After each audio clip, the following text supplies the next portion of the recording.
Hello प्यारे बच्चों, नमस्कार। मैं हूं अनंत गौड़ और जैसा कि आप देख पा रहे हैं ये लेसन नंबर 8 है, 8th क्लास का हिस्ट्री के अंदर। अभी तक हमने इस लेसन को हाफ रीड कर लिया है। अब हम इसको आगे रीड करते हैं, तो चलिए देखते हैं।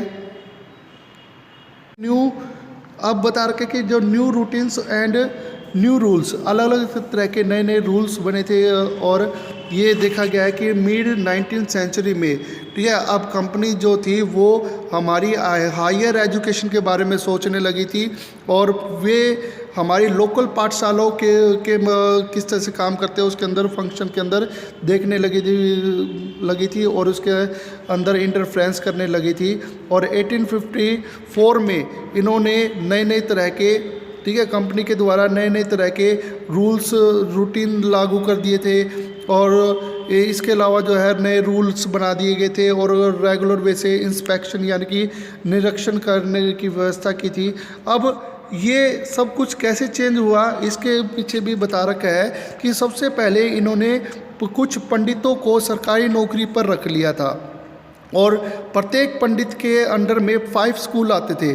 4 से 5 स्कूल दे दिए गए थे प्रत्येक पंडितों के हाथ में और वो क्या करते थे, वो इन स्कूलों की विजिट करते थे और वो वहाँ पर देखते थे कि जो टीचिंग है वो अंग्रेज़ों के द्वारा बताई गई टीचिंग के अनुसार करते हैं या नहीं करते हैं। और वहाँ के गुरुओं को ये भी कहा गया था कि वे रेगुलर वे से पीरियोडिक रिपोर्ट बनाए और ये जो टाइम टेबल भी हो वो रेगुलर वे से चलना चाहिए।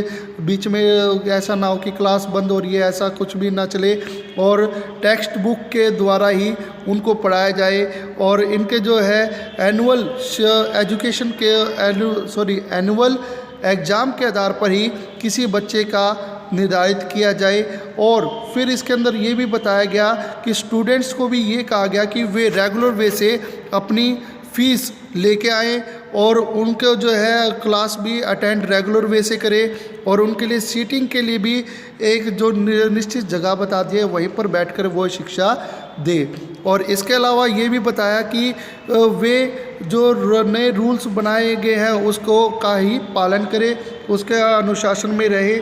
और फिर इसमें ये भी बताया गया कि भी ब्रिटिशरों ने जिन पाठशालाओं को जो पाठशालाएँ ब्रिटिशों के अकॉर्डिंग चलती रही उनको तो ब्रिटिशरों ने अपनी तरफ से सरकारी सहायता प्रदान की, मगर जो पाठशालाएँ वो अपने प्राचीन तौर तरीके से चलना चाहती थी उनको ब्रिटिशरों ने किसी तरह की हेल्प नहीं की, जिसके कारण वे धीरे धीरे लुप्त होती चली गई या धीरे धीरे उनको काफ़ी डिफ़िकल्टीज़ का सामना करना पड़ा।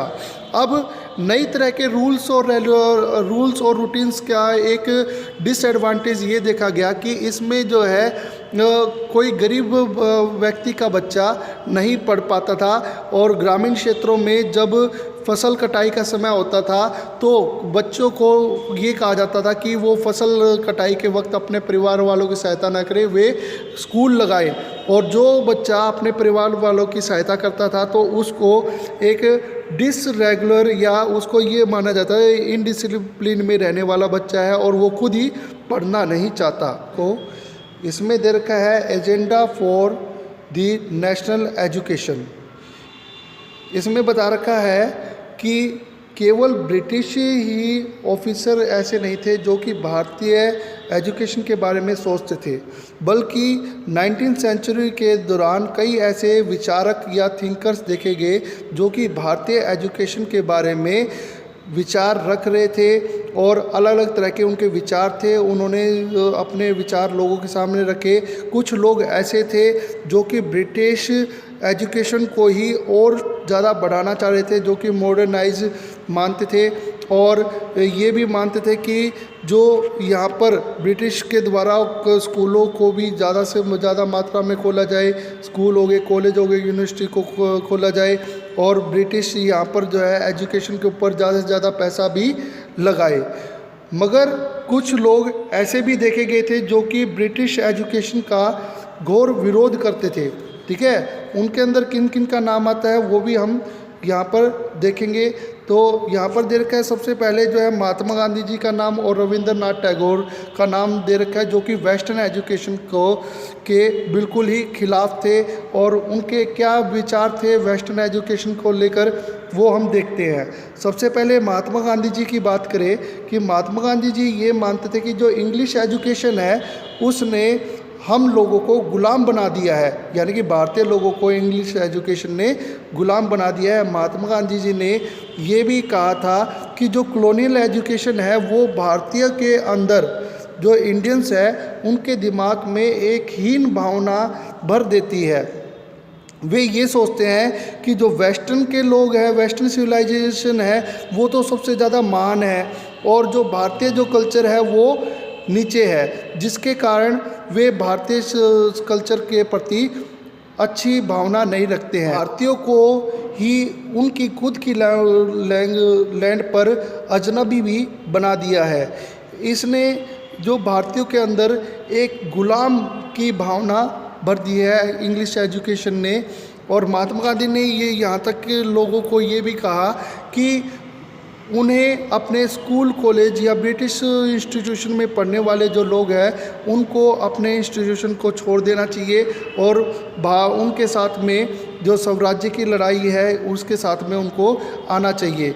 इसके अलावा उन्होंने जो ब्रिटिश लैंग्वेज के बारे में ये बताया कि ये जो सारी के ऊपर आधारित है, केवल ये क्रैमिंग ही सिखाती है और ये व्यक्ति का विकास नहीं करती है, केवल इसमें याद करने पर ही बल दिया जाता है और इसमें ये नहीं बताया जाता बच्चों को कि किस तरह से कोई भी कार्य किस तरह से किया जाता है या हैंड वर्क को, ठीक है, इन्होंने जो है हैंड वर्क को या हैंड क्राफ्ट को बढ़ावा नहीं देता है, बस केवल पढ़ने पर ही बल दिया जाता है।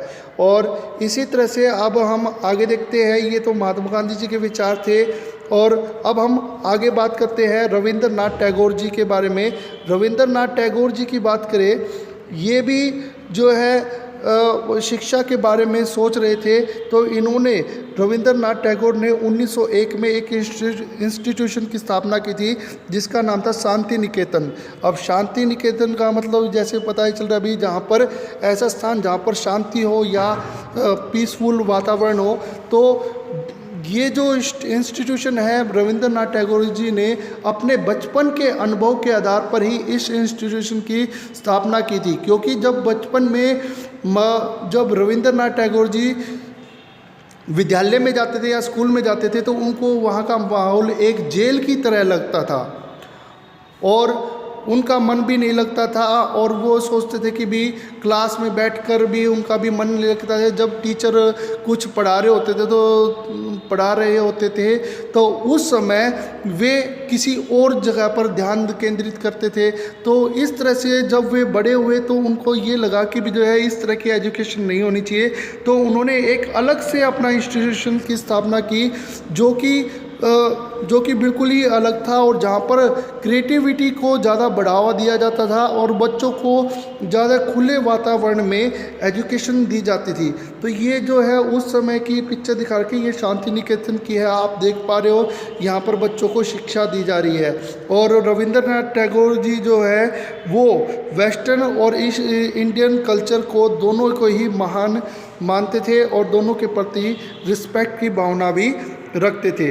और इसलिए उन्होंने जो है जो यहाँ पर कलकत्ता में 100 किलोमीटर की दूरी पर एक शांति निकेतन विद्यालय की भी स्थापना की थी। तो इस तरह से इस लेसन में बताया गया है। मुझे पूरी उम्मीद है कि आपको ये समझ में भी आ गया होगा। Thank you for watching.